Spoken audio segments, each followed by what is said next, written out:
Hello and welcome to my channel. So in today's video we will be studying about the antihypertensives. So the antihypertensives are the drugs which are used to lower the blood pressure in hypertension. So before knowing about the antihypertensives, we have to know something about the normal blood pressure and hypertension. So the normal blood pressure is less than 120 by 80 millimeter mercury. So the systolic pressure is less than 120 millimeter mercury and the diastolic pressure is less than 80 millimeter mercury. Now if the systolic pressure is between 120 to 139 millimeter mercury and the diastolic pressure 80 to 89 millimeter mercury, then it would be called as prehypertension. If the blood pressure is 140 by 90 or more than that, then it would be counted under hypertension. Now this hypertension can be divided into two stages, stage 1 and stage 2. Stage 1 is when the systolic pressure is between 140 to 159 millimeter mercury and the diastolic pressure is between 90 to 99 millimeter mercury. And if the pressure is 160 by 100 millimeter mercury or more than that, then it would be counted under hypertension stage 2. So these are the categories of hypertension depending upon the blood pressure. So we have seen that the normal blood pressure is less than 120 by 80 millimeter mercury. Now the blood pressure is proportionate to the product of cardiac output and peripheral vascular resistance. So if there is any change in the cardiac output or the peripheral vascular resistance, it would directly affect the blood pressure. So the regulation of the cardiac output and the peripheral vascular resistance is very important. Now the regulation of blood pressure is dependent on some important factors, which are number 1, the postural baroreflex, and number 2, the renal response. So the postural baroreflex contributes to the rapid adjustments in blood pressure, means it corresponds to the postural adjustments of the blood pressure, whereas the renal responses contributes to the long-term control of the blood pressure. So we have seen that the baroreceptor reflexes are responsible for the rapid adjustment of blood pressure, such as during transition of posture from a reclining position to upright posture. So during the transition of posture, the pressure is adjusted by the baroreceptor reflex. Now the central sympathetic neurons, which are arising from the vasomotor center of the medulla oblongata, are tonically active.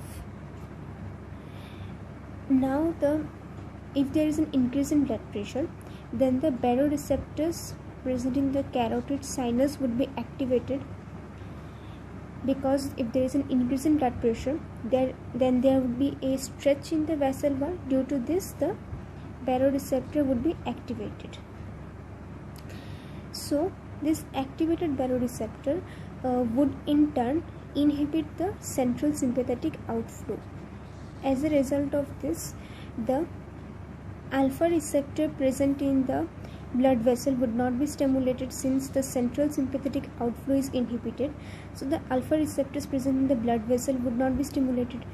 As a result of this, the peripheral vascular resistance would decrease.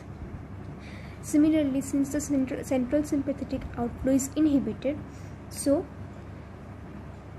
the beta receptors would also not be stimulated of the heart. As a result, there would be a decrease in the cardiac output.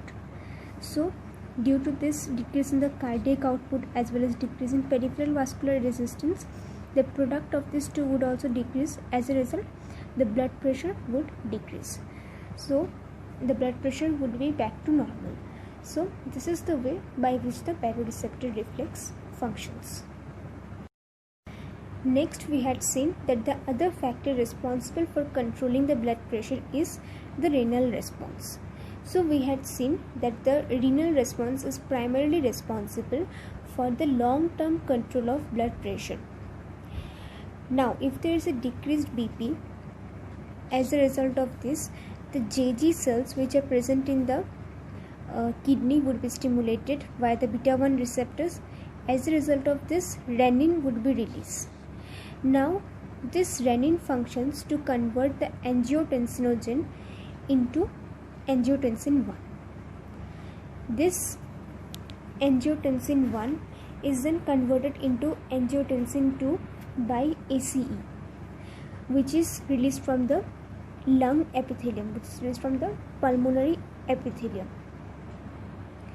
Now this angiotensin 2 causes stimulation of aldosterone synthesis, and this aldosterone synthesis causes sodium and water retention, due to which the blood pressure would again be elevated and back to normal. The angiotensin 2 also directly acts on its receptor and causes vasoconstriction, which would also lead to the increase in blood pressure and which would be back to normal. So these are the two mechanisms by which the blood pressure can increase.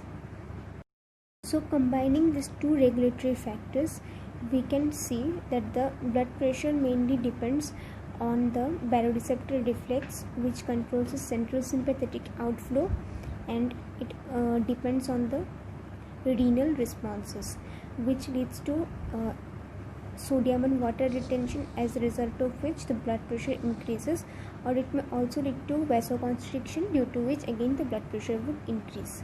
So now, targeting these particular sites, we can devise the antihypertensive drugs. Now, for controlling the blood pressure, the antihypertensive drugs can target these sites. First of all, it can target the central sympathetic outflow present in the vasomotor center. So these are the central sympathetolytic drugs. Then the ganglia can be blocked, so ganglionic blockers can be given. Then the beta-1 receptors present in the heart can be blocked, which would decrease the cardiac output, thus decreasing the blood pressure. So beta blockers can be given. Next, the alpha receptors present in the blood vessel can also be decreased, which would further lead to decrease of the peripheral vascular resistance. So alpha blockers can also be given. Next, coming to the renal response, the release of renin can be inhibited, as well as the action of the renin even after it is secreted can also be inhibited. So the renin can be inhibited. Then the conversion from the angiotensin 1 to angiotensin 2 can be inhibited by ACE inhibitors. Then the conversion the aldosterone can be inhibited. We can give aldosterone antagonist, due to which the sodium and water retention would not occur. So aldosterone antagonist can also be given, and this all drugs can contribute to ultimately the decrease of the blood pressure and normalizing it. So these are the various drugs which can be counted for antihypertensive: the central sympathetolytics, the ganglionic blockers, beta blockers, alpha blockers, then the renin inhibitors, ACE inhibitors, aldosterone inhibitors, and finally the diuretics. The diuretics can reverse the sodium and water retention, because it would cause diuresis or loss of sodium and water, thus contributing to decrease in blood pressure.